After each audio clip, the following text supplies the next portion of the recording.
നമ്മൾ ഒന്നുമില്ലാത്തവനായി ജനിക്കുന്നത് അത് നമ്മളെ കുറ്റമല്ല, പക്ഷെ ഒന്നുമില്ലാത്തവനായി മരിക്കുന്നത് അത് നമ്മളുടെ മാത്രം കുറ്റമാണ്. ഇറങ്ങിക്കോളി, സംഭവം സെറ്റാവും എന്ന് പറഞ്ഞിട്ടുണ്ടെങ്കിൽ. ലേഡീസ് ആൻഡ് ജെന്റിൽമാൻ, എന്തൊക്കെയുണ്ട് വിശേഷം? എല്ലാവരും ഹാപ്പി അല്ലേ? നമ്മൾ പിന്നെ ഫുൾ ടൈം ഹാപ്പിയാണ്. നിങ്ങൾ ഹാപ്പി ആയിട്ടിരിക്കട്ടോ.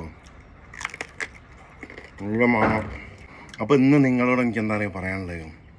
ഇറങ്ങിക്കോളിട്ടോ, വീട്ടിൽ നിന്ന് പുറത്തേക്ക് ഇറങ്ങിക്കോളി, പൈസ ഉണ്ടായിക്കോളി, എന്തെങ്കിലും പണിക്ക് പോയിക്കോളി, എന്തെങ്കിലും ബിസിനസ് ചെയ്തോളി.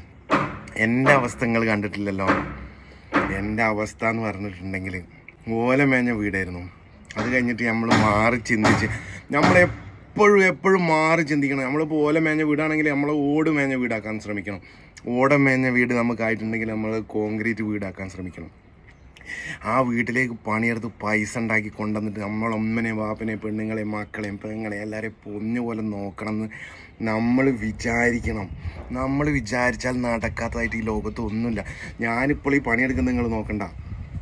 ഞങ്ങളുടെ ഗ്രാമത്തിലെ ഒരു റിച്ചാണ് ഞാൻ. ഈ പണിയെടുത്തിട്ടാണ് ഞാൻ റിച്ചായതെന്ന് പറഞ്ഞാൽ നിങ്ങൾ വിശ്വസിക്കുമോ? ഈ പണി തന്നെ എടുക്കണമെന്ന് ഞാൻ എല്ലാവരോടും പറയുന്നില്ല. പക്ഷേ എങ്കിൽ ഈ പണി എടുത്താലും നല്ലോണം കായ് ഉണ്ടാക്കാം. സത്യം ഞാൻ പറയുന്നത് നിങ്ങൾ മനസ്സിലാകുന്നുണ്ടോ? പണിയെടുക്കണം, പുറത്തിറങ്ങണം. അല്ലാണ്ട് നമ്മൾ ജനിച്ച മാതിരി മരിച്ചിട്ട് കാര്യമില്ല. ആത്മാർത്ഥമായിട്ട് നമ്മൾ കൂലിപ്പണി ആയാലും എന്ത് ജോലിയാണോ ആത്മാർത്ഥമായിട്ട് നമ്മൾ ചെയ്തിട്ടുണ്ടെങ്കിൽ നമ്മളെ മുതലാളി നമുക്ക് പൈസ തരും.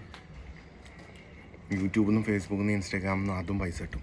ഓക്കെ, അപ്പോൾ ഹാപ്പി ആയിട്ടിരിക്കുക, സന്തോഷമായിട്ടിരിക്കുക. എന്തെങ്കിലും പണിക്കൊക്കെ പോവുക, ഇഷ്ടമുള്ള ഭക്ഷണങ്ങൾ കഴിക്കുക, ഇഷ്ടമുള്ള ഭക്ഷണങ്ങൾ കഴിപ്പിക്കുക. എല്ലാ ദിവസവും ഞാൻ മാത്രം സുഖമാണ്.